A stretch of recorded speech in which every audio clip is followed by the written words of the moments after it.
Bon, un petit mot rapide donc, sur la présentation de la pneumopathie interstitielle non spécifique. C'est une pneumopathie interstitielle diffuse, beaucoup moins fréquente que la fibrose pulmonaire idiopathique, qu'on retrouve au cours des connectivites, des IPAF, ça veut dire des pneumopathies interstitielles avec manifestation auto-immune, des pneumopathies d'hypersensibilité ou parfois simplement idiopathiques. Le diagnostic est histologique. Et dans ce cas-là, on dit que c'est une PINS. Voilà. Mais cependant, dans les DMD, on peut avoir devant un contexte clinico-biologique évocateur, un aspect scanographique qui nous fait penser à une PINS. On peut partir sur un diagnostic de travail de PID de type PINS. C'est important cette détermination en DMD parce que ça va déterminer la prise en charge. Au jour d'aujourd'hui, il n'y a pas d'études qui ont montré qui étaient dédiées à la PINS, mais ce que l'on fait à partir des études sur la sclérodermie, on traite souvent en première intention, en tout cas par un MMF, un immunosuppresseur, et puis parfois le rituximab peut servir en rattrapage. Donc, devant l'absence d'essai, on a lancé cette étude dans le cadre d'Orphalung, où l'objectif finalement c'était d'évaluer la fonction respiratoire à 6 mois d'une bithérapie, Ritux plus MMF, et comparer au traitement, on va dire, de référence, en tout cas celui qui était proposé en première intention, le MMF, chez des patients atteints de PINS, qui étaient non répondeurs à une première ligne qui pouvait être simplement des corticoïdes. Donc c'est une phase 3 multicentrique, 17 centres du réseau Orphalung a participé, randomisés en double aveugle avec 2 bras parallèles contrôlés contre placebo, qui a eu lieu de janvier 2017 à novembre 2020, 126 patients, donc bon, les 2 bras avec 6 mois de suivi.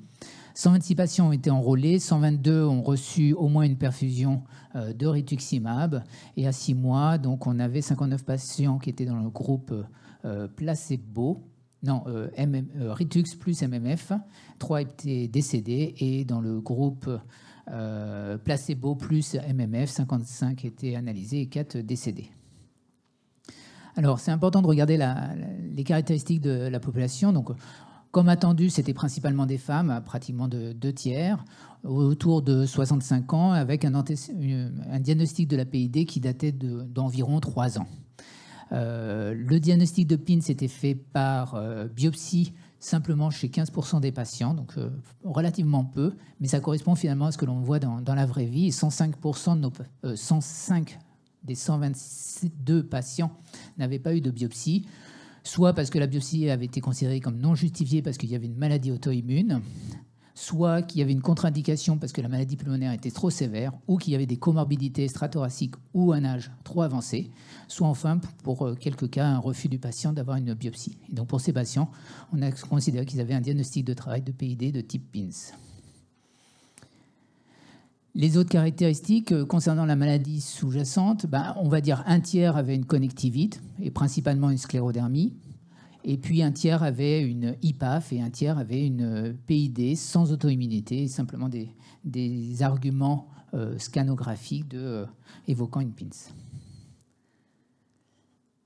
Une des particularités de notre étude, c'est qu'ils étaient relativement graves quand on prend les critères de capacité vitale forcée ou de DLCO, parce que finalement, si on prend ces 2 critères, 46% de nos patients avaient une CVF inférieure à 50% ou une DLCO inférieure à 30%, ce qui est relativement important à noter, puisque dans les études sur les antifibrosants, c'est des patients qui auraient été récusés et non rentrés dans ces études. Donc finalement, pour des patients graves, il y a possiblement quand même des thérapeutiques qui pourraient être utilisées au cours de cette pathologie. On va revenir dessus. Alors en effet, voici les résultats.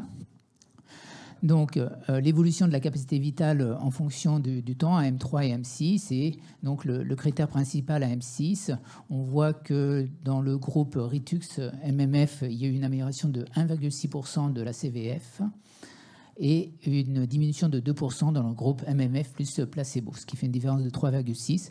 Et en critère secondaire, on avait en millilitres, soit une différence de 100 ml entre les 2 groupes. Si on regarde un autre critère composite qu'on avait fait, ce qui était une survie sans progression, qui prenait en compte le déclin de la CV de plus de 10%, l'exacerbation, l'arrêt du MMF pour inefficacité, pas pour intolérance, ou l'inscription sur liste ou le décès. Et ben là encore, on a une différence significative entre les deux groupes, avec une meilleure survie dans le groupe Ritux plus MMF versus le placebo plus MMF. Sur les autres critères secondaires, par contre, on ne retrouvait pas de différence.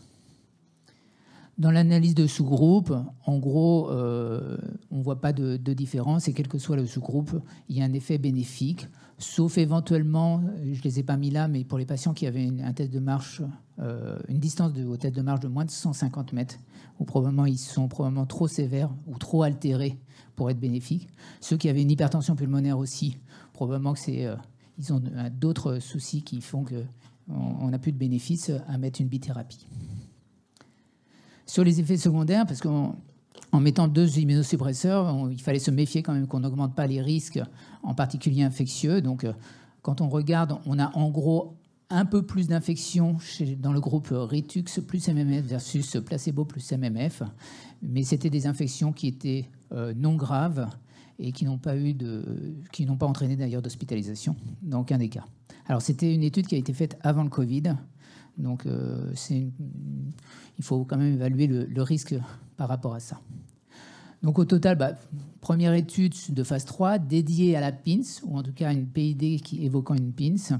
C'est une étude donc, française du réseau Orphalingue et de la filière, et qui montre que l'association Ritux-MMF est supérieure au MMF seul à 6 mois, avec une amélioration de la capacité vitale et une amélioration de la survie sans progression, sans risque infectieux viral grave à cette période-là. Je vous remercie.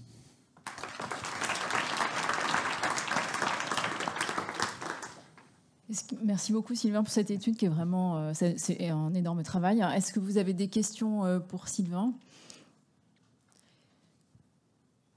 Moi, je vais t'en poser. Oui. Est-ce qu'il est prévu après un suivi de ces patients et de l'entretien au rituximab? Alors, dans l'étude, il y avait une évaluation à 12 mois qui était prévue. Donc, on a récupéré les données et maintenant, il faut qu'on les analyse. J'attends les data management qui travaillent. D'accord. Ok, très bien. Est-ce qu'il y avait des pins un peu fibrosantes dans ces... Alors, 2 tiers des patients avaient une fibrose sur le scanner. Ouais. Donc, oui, c'était la majorité d'ailleurs des patients.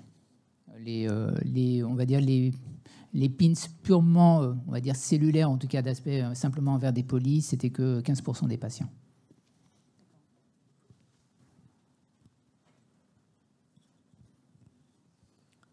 Est-ce que vous avez d'autres questions pour Sylvain? Sinon, moi, je lui poserai. Non? Aucune? Ouais. Donc, alors, prochaine étude, donc, Everil 2, le deuxième épisode. Donc, ça va être Ritux versus placebo dans la PHS.